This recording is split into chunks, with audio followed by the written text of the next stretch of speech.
Why don't we talk about how to stay relevant as a speaker? Because it's such an important, it's Okay. so important relevance that it's the first element in the bookability formula.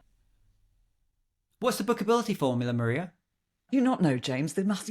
How? Where have you been? Where have you been hiding? So the bookability formula is the formula that tells you basically what the 1% most booked speakers do that you can too. Oh my God, I'm a poet and I didn't even know it.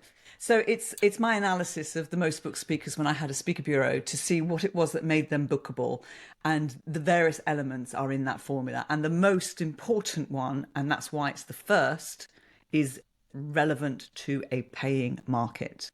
But the Oh, struggle is, how do you stay relevant to a paying market, which is what we're going to talk about today. How do yeah. you stay So we're going to relevant, get James? into the chapter of that book, that relevance chapter, which I actually have read. I read on a plane just the other day and loved it. And so I think it's an interesting topic, relevance. And I would say, obviously, I speak on a perennial topic that is linked to a trendy topic. So I speak on creativity, innovation, and also AI. So like one is like the perennial, and the other one is like just it's all changing all the time.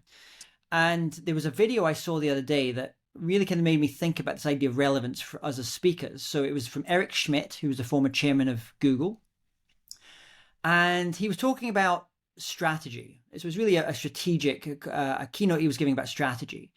And he said, as a leader or as a strategist, you need to think very hard about what the world will look like in 5 years' time. How will people be buying? How will they be consuming? How will they be living? How will they be working? How will they be attending events? What will they be wanting at that point?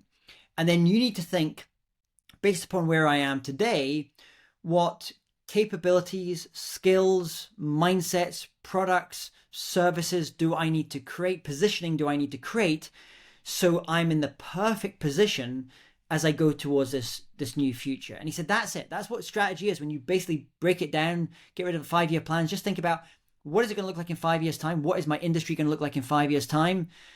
And how do I need to move my speaking or my branding or my product, my service, my keynotes, so it's ready for that time? It's not going to be perfect, but you're going to try and get us